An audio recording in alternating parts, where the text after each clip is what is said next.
Shalom, selamat hari Minggu Bapak Ibu Saudara yang dikasihi Tuhan, dimanapun saudara berada saat ini, baik di rumah atau dalam aktivitas saudara. Biarlah minggu ini kita boleh merayakan kasih dan kebaikan Tuhan. Alkitab berkata bahwa Tuhan itu bersemayam di atas puji-pujian umatnya. Artinya Tuhan hadir waktu kita memuji dan menyembah Dia.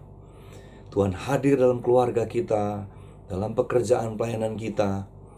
Dan kalau Dia hadir, Dia pasti memberkati saya dan saudara. Sebab itu mari kita bersyukur pada hari ini, pada minggu ini. Kita boleh berkata bahwa Dia sungguh baik, sangat baik. Apapun yang dilakukan dalam hidup kita, Dia selalu punya rencana yang indah buat saya dan saudara. Yang setuju katakan amin. Sebab itu mari kita angkat pujian ini bersama-sama. Banyak yang kau perbuat di dalam hidupku, rancangan indahmu terjadi di hidupku. Bapa yang mengerti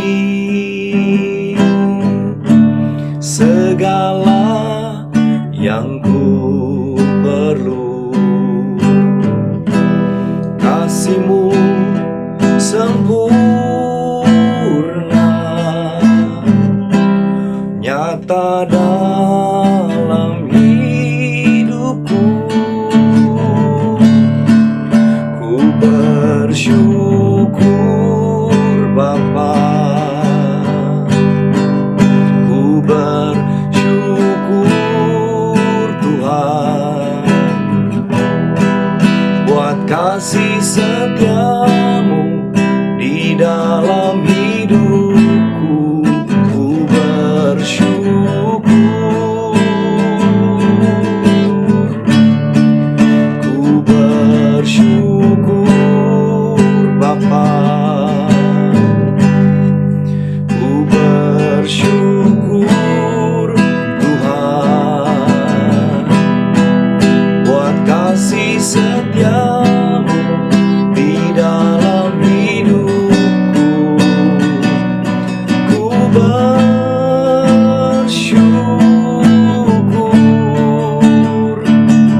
Tuhan. Sekali lagi sama-sama. Ku bersyukur Bapa, ku bersyukur Tuhan, buat kasih setia-Mu di dalam hidupku. Ku bersyukur,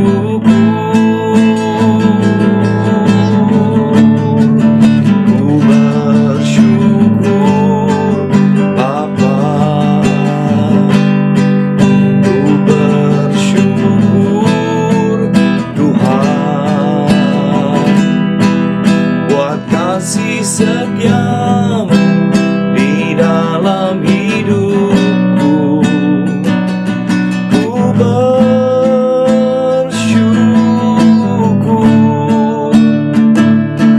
Tuhan, ku bersyukur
firman-Mu ya Tuhan, yang kami akan renungkan bersama-sama. Biarlah kami diberkati, hidup kami diubahkan oleh kuasa firman-Mu, karena kami mau hidup melakukan kehendak-Mu pada zaman ini. Dalam nama Tuhan Yesus Kristus kami berdoa dan mengucap syukur. Sama-sama katakan, amin. Shalom. Puji Tuhan, minggu ini kita boleh berjumpa lagi melalui channel YouTube gereja kita dalam ibadah online di minggu yang keempat di bulan Mei ini. Tanpa terasa sudah 2,5 bulan kita beribadah di rumah kita masing-masing. Tapi saya percaya kita selalu bersuka cita karena kita tahu Tuhan selalu menyertai hidup saya dan saudara. Kemarin kita baru memperingati hari kenaikan Tuhan Yesus, dan beberapa hari ke depan kita akan sama-sama merayakan hari Pentakosta, di mana 2000 tahun yang lalu Roh Kudus dicurahkan bagi setiap orang percaya, supaya kita tidak pernah sendiri. Tuhan selalu menyertai kita. Pribadi Allah yang ketiga, yaitu Allah Roh Kudus, tinggal di dalam kita, sehingga kita boleh selalu berkata bahwa Tuhan itu Immanuel. Dia selalu menyertai kita. Dia tidak pernah meninggalkan kita. Khususnya di hari-hari seperti ini, di mana seluruh dunia sedang menghadapi tantangan yang begitu berat. COVID yang melanda Indonesia, bangsa-bangsa, juga krisis yang ada di depan mata kita ini. Satu hal yang pasti, sekali-kali Tuhan tidak pernah meninggalkan kita. Saudara, tahun 2020 ini ternyata Tuhan benar-benar membawa kita dalam satu dimensi yang baru dalam kehidupan kita, baik secara jasmani maupun secara rohani. Satu musim yang berbeda, Tuhan sedang bawa kita masuk untuk mengalaminya. Dan tentu bukan hanya untuk mengalami, tapi kita harus melaluinya dan keluar sebagai pemenang. Kenapa saya katakan ini musim yang baru? Karena ke depan ini sepertinya hidup kita akan mengalami beberapa penyesuaian, saudara ya. Sekarang ada istilah yang disebut yaitu a new normal. Jadi hal-hal yang harus kita anggap normal tapi adalah hal yang baru. Misalnya mungkin ke depan kita akan tetap menggunakan masker, kita akan tetap memperhatikan ya kebersihan ya sekeliling kita dengan kita rajin cuci tangan. Ya, kita juga harus menjaga kesehatan kita dengan lebih baik lagi, ya. Satu hal yang pasti, Roma 8 ayat 28 berkata, Tuhan itu turut bekerja dalam segala sesuatu untuk mendatangkan kebaikan bagi setiap orang yang mengasihi Dia. Kalau saya dan saudara yakin bahwa kita tuh mengasihi Tuhan, maka kita juga harus percaya bahwa dalam segala hal, dalam segala yang terjadi hari-hari ini, kita percaya Tuhan turut bekerja dalamnya untuk melakukan sesuatu yang indah bagi hidup kita. Pertanyaan sekarang, apanya yang indah dengan keadaan seperti ini? Saudara, ada banyak hal yang indah tentu kita bisa alami, saudara, bersama dengan Tuhan. Nanti pelan-pelan saya cerita. Tapi satu hal yang saya rasakan begini, sekarang kita betul-betul Tuhan ajar untuk mengandalkan Tuhan sepenuhnya dalam hidup kita sehari-hari. Saudara, sejarah mencatat bahwa setiap generasi itu pasti akan mengalami tantangan atau pergumulan atau apapun yang berat dalam hidupnya. Setiap orang ya, dalam generasi yang berjalan, ada satu generasi mengalami peperangan, ada generasi yang mengalami resesi, ada generasi yang mengalami mungkin satu pergolakan di negaranya, wabah. Setiap generasi semua punya cerita masing-masing. Tapi yang pasti, kalau saudara perhatikan ya, semua itu terjadi silih berganti. Artinya tidak ada dalam satu momen semua negara mengalami hal yang sama. Ya, seluruh dunia mengalami persoalan yang sama. Ada yang terjadi ialah berganti-gantian, ya. Yang di situ perang, di sini wabah, di sana bencana, di sini ada kelaparan dan sebagainya. Silih berganti. Tapi yang hari-hari ini terjadi, saudara lihat, semua negara, seisi dunia ini sedang mengalami hal yang sama, tantangan yang sama. Krisis ekonomi, wabah penyakit ini. Di sini, Tuhan sedang menunjukkan kepada manusia bahwa kita hanya bisa berharap dan berlindung kepada Tuhan. Dan memang sungguh Dia itu perlindungan kita yang tidak pernah mengecewakan kita. Di sini kita sedang menunjukkan, membuktikan bahwa kalau tanpa Tuhan tidak ada yang bisa melindungi kita. Penyakit yang sedang ada di luar sana itu tidak mengenal usia, tidak mengenal yaitu status ekonomi, status sosial. Tapi waktu kita berharap kepada Tuhan, biarlah kita sungguh-sungguh boleh mengalami kasih dan perlindungan Tuhan. Seorang teman gembala saya di Kota Malang bercerita bagaimana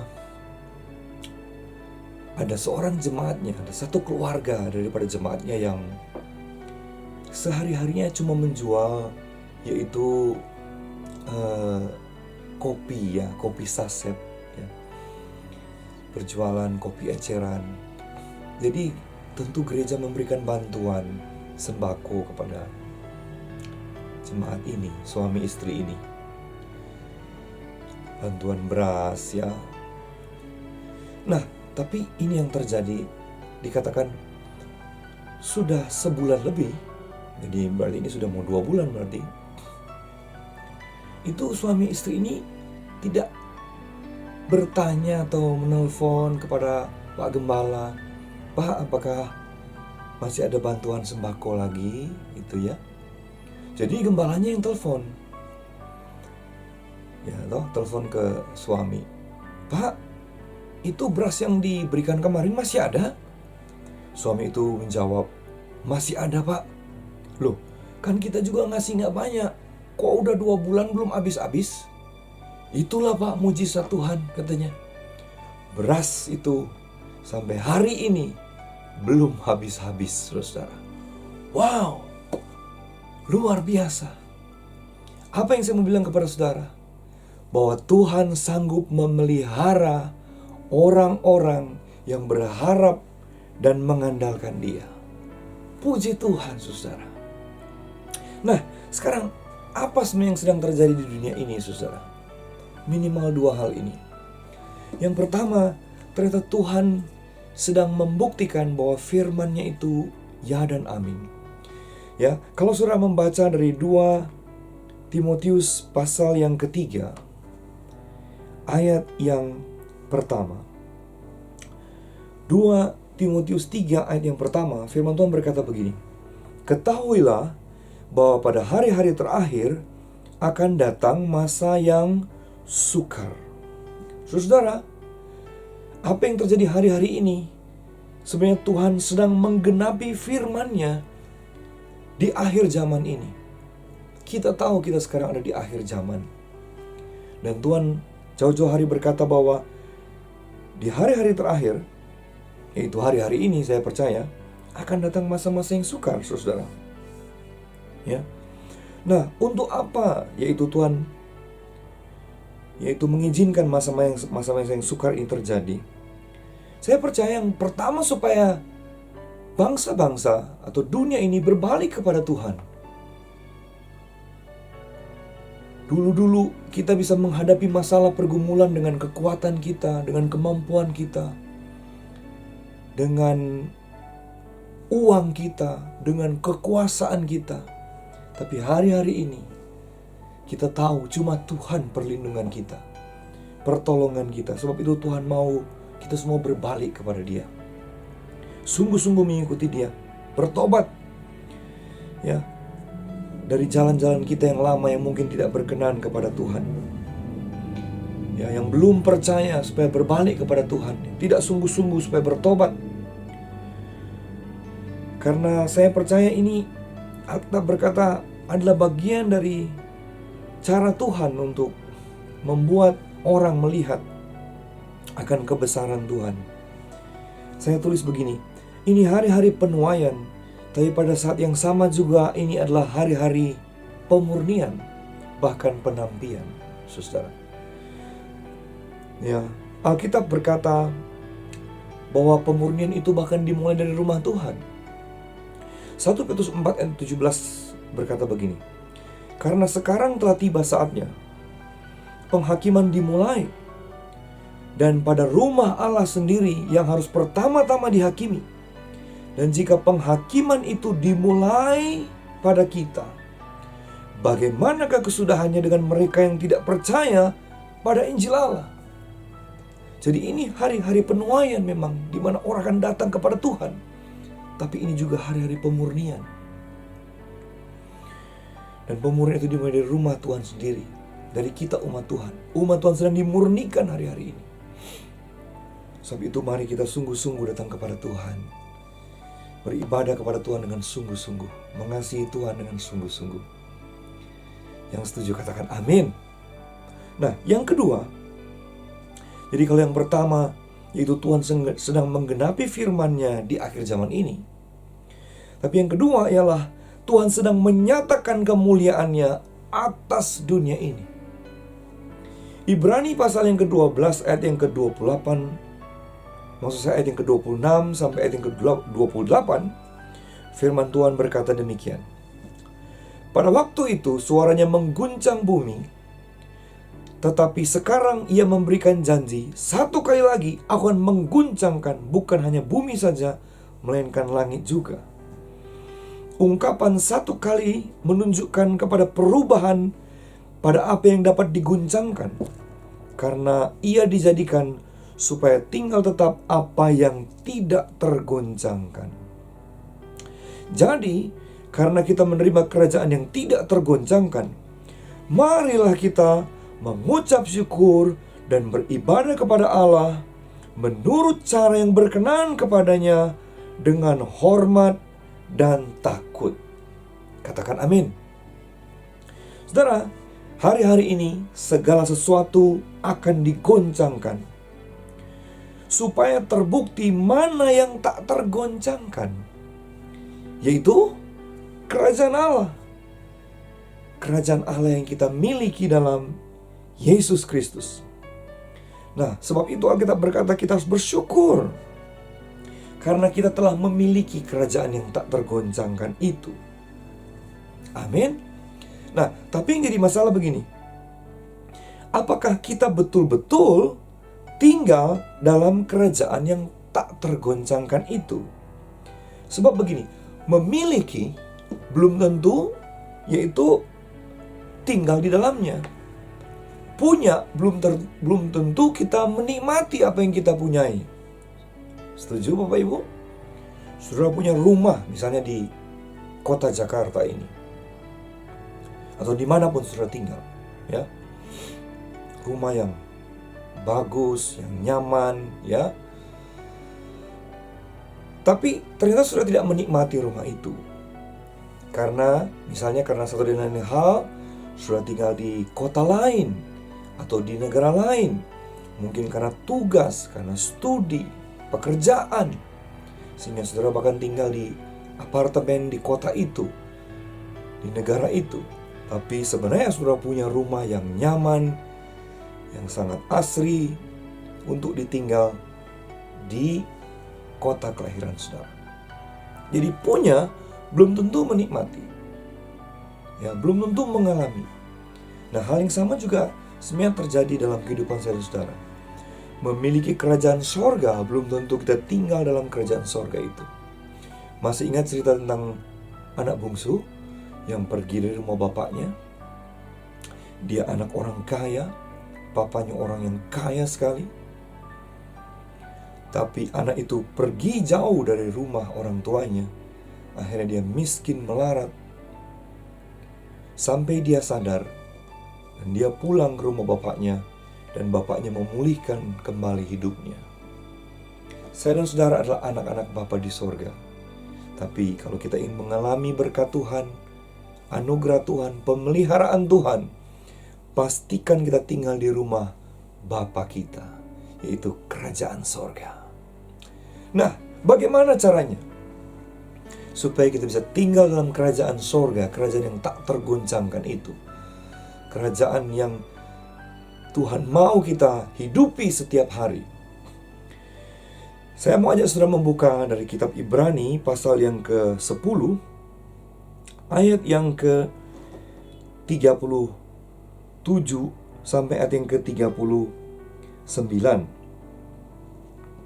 Ibrani pasal 10 ayat yang ke-37 sampai 39. Saya bacakan buat saudara. Sebab sedikit, bahkan sangat sedikit waktu lagi, dan Ia yang akan datang sudah akan ada tanpa menangguhkan kedatangannya. Tetapi orangku yang benar akan hidup oleh iman, dan apabila ia mengundurkan diri, maka aku tidak berkenan kepadanya.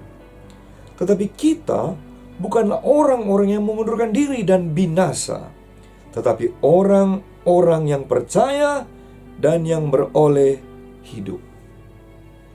Berapa banyak yang percaya bahwa Tuhan Yesus segera akan datang kembali menjemput gerejanya? Kita semua percaya. Amin Bapak Ibu. Nah, sebab itu dalam kita menanti-nantikan kedatangannya yang kedua kali, saat mana dia datang menjemput gerejanya, yaitu saya dan saudara, orang-orang percaya, maka ada beberapa hal yang harus kita perhatikan kalau kita ingin beroleh hidup yang kekal itu. Yang pertama, saya percaya dikatakan kita harus hidup oleh iman. Orang benar harus hidup oleh iman. Artinya kita harus percaya apa yang Tuhan janjikan, Tuhan firmankan. Kita hidup bukan karena melihat, tapi karena percaya. Karena Tuhan berfirman, karena Alkitab mengajarkan kepada kita bahwa Dia akan datang kedua kali untuk menjemput gerejanya. Untuk itu kita harus percaya kepada Tuhan dengan sepenuh hati. Jangan pernah undur daripada Tuhan. Jangan pernah meninggalkan Tuhan. Jangan pernah kecewa, lari dari Tuhan.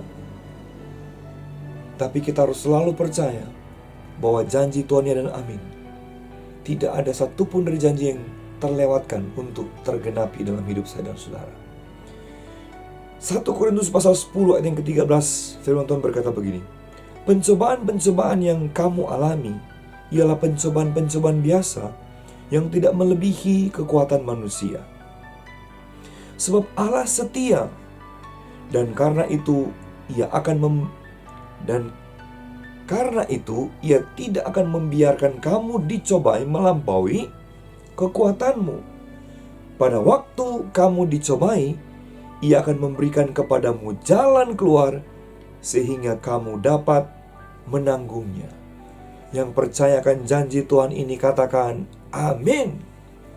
Saudara, apapun keadaan kita hari ini, kita mesti selalu percaya janji Tuhan bahwa tidak ada persoalan masalah yang Dia izinkan kita alami tanpa sepengetahuan Tuhan, tanpa seizin Tuhan, dan Dia tahu kemampuan kita. Dia tidak akan pernah mencobai kita melebihi kekuatan kita. Pada akhirnya Dia pasti memberikan kita jalan keluar. Artinya ada pertolongan, ada mujizat, ada perlindungan, ada penyertaan Tuhan. Haleluya saudara. Pastikan saudara selalu, yaitu lebih mempercayai apa yang Tuhan katakan daripada berita-berita, daripada ramalan-ramalan. Apapun boleh terjadi di luar sana, tapi kita umat percaya bahwa janji Tuhan, sekali-kali Tuhan tidak pernah meninggalkan kita. Haleluya. Nah, yang kedua, saya percaya firman Tuhan mengajarkan kita supaya kita senantiasa berjaga-jaga. Karena Tuhan Yesus segera akan datang yang kedua kali. Dan Alkitab juga mengajarkan bahwa tidak ada yang tahu kapan Tuhan Yesus datang. Hari, jam, tidak ada yang tahu. Masanya, tanda-tanda zaman kita boleh lihat, tapi hari haknya kita tidak tahu. Bagian kita adalah berjaga-jaga sampai Dia datang menjumpai kita sebagai hamba-hamba yang setia.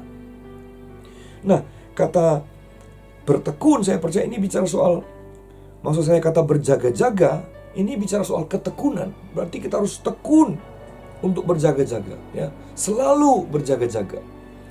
Alkitab berkata bahwa hari Tuhan itu datang seperti pencuri. Seperti pencuri. Tidak ada yang tahu. Makanya kita harus selalu bertekun dalam berjaga-jaga. Yang setuju katakan amin. Nah, bagaimana supaya kita bisa hidup berjaga-jaga selalu dalam menanti-nantikan kedatangan Tuhan? Saya tutup dengan 2 hal ini Bapak Ibu. Yang pertama, saya percaya kita harus tinggal dalam kasih yang mula-mula.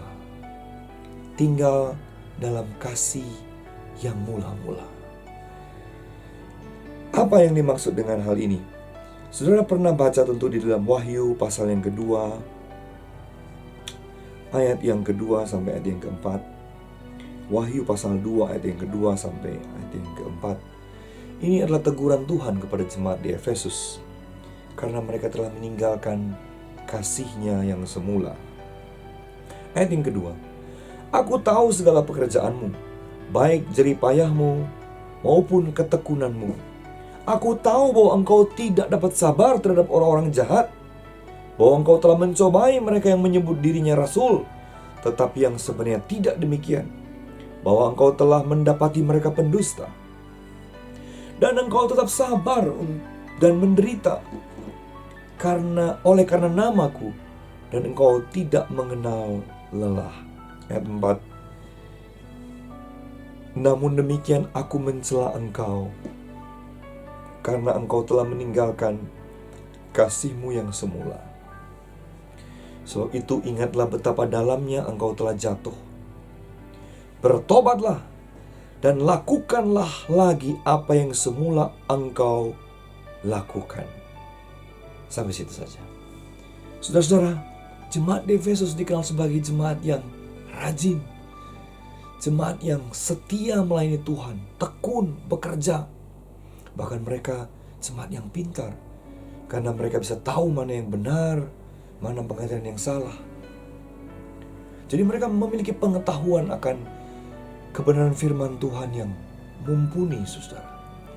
Tapi Tuhan mencela mereka, karena Alkitab berkata mereka telah meninggalkan kasih-Nya yang semula.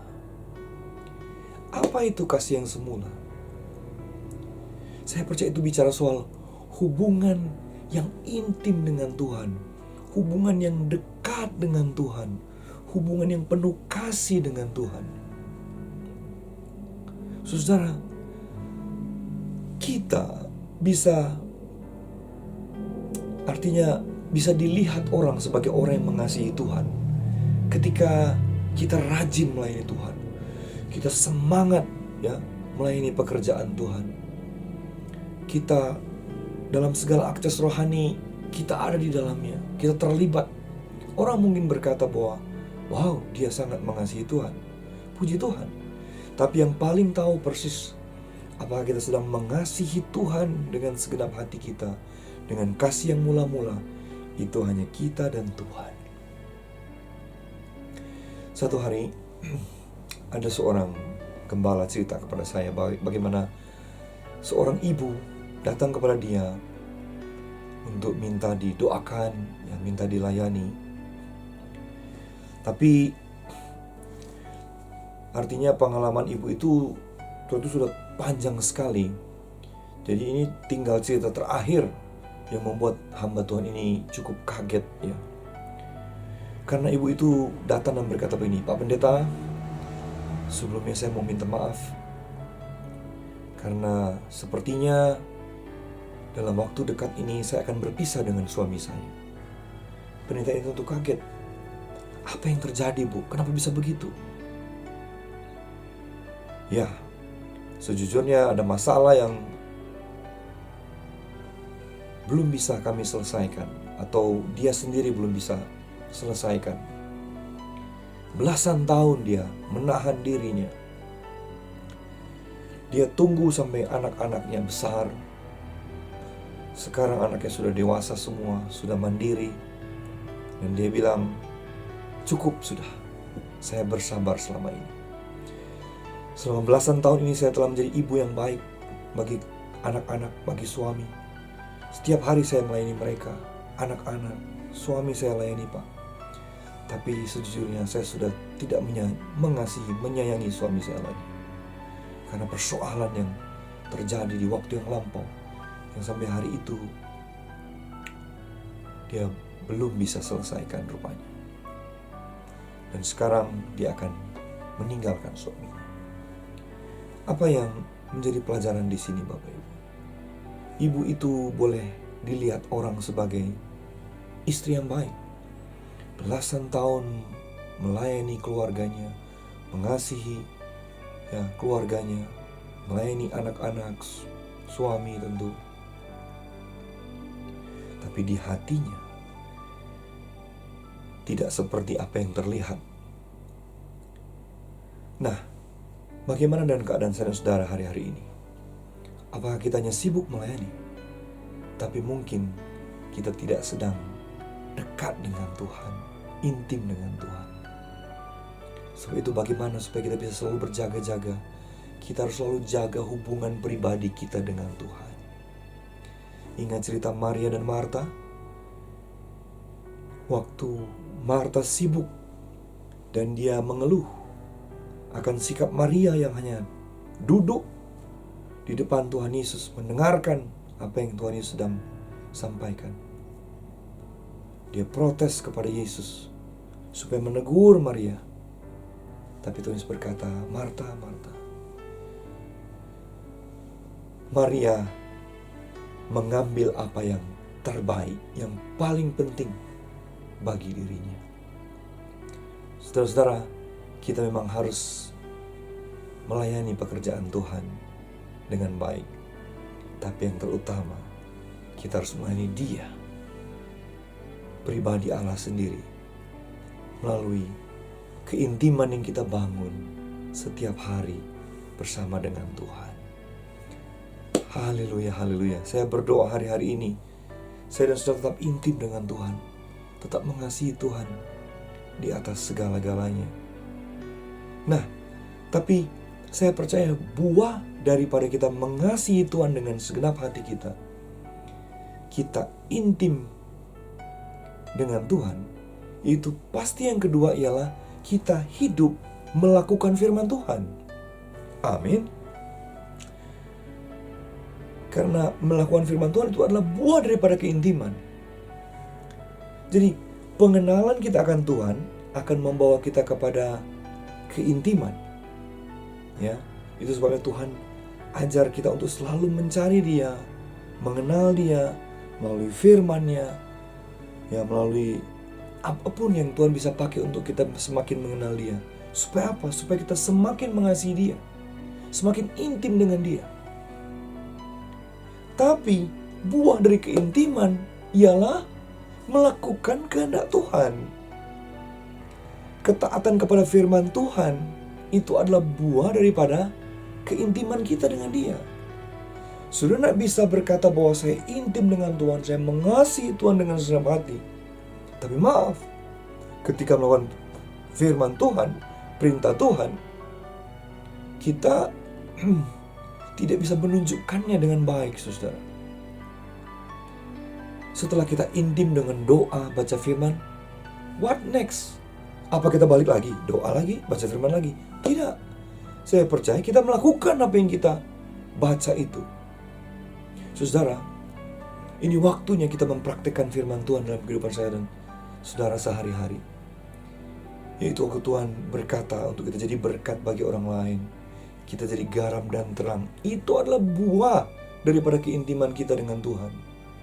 Kita jangan bersembunyi di balik keintiman kita dengan Tuhan tanpa kita memperhatikan apa yang ada di depan kita. Mungkin ada banyak orang, jangan bilang banyak lah, orang-orang yang Tuhan pertemukan dengan kita untuk kita bisa bantu, kita tolong. Karena kita punya kemampuan untuk itu. Ini waktunya, saudara, kita melakukan apa yang kita bisa lakukan. Karena kita sedang melakukan firman Tuhan. Kita sedang melakukan apa yang firman Tuhan katakan, kita diberkati untuk menjadi berkat. Saya percaya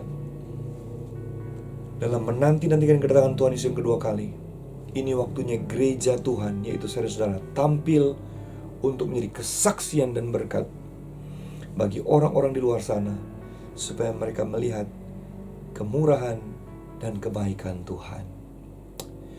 Tuhan memberkati saya dan saudara. Sampai berjumpa lagi di ibadah minggu depan.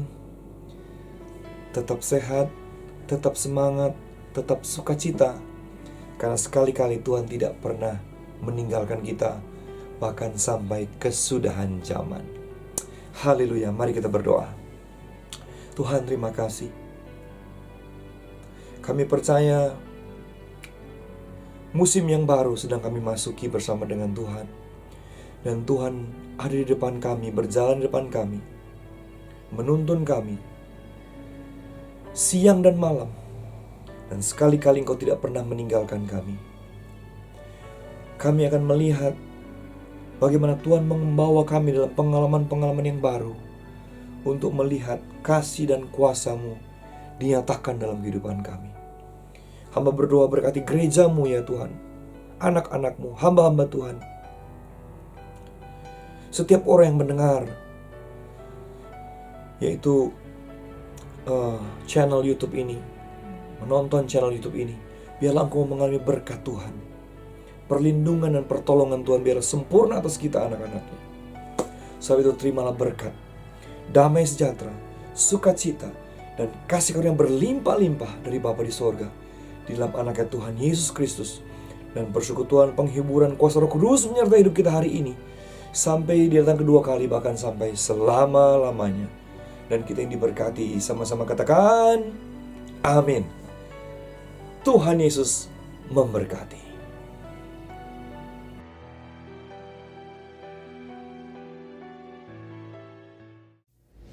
Hari-hari ini kita berperang melawan COVID-19.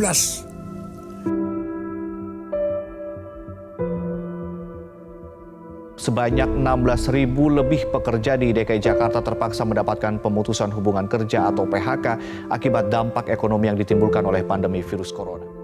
973 orang. Peningkatan ini luar biasa dan peningkatan inilah yang tertinggi.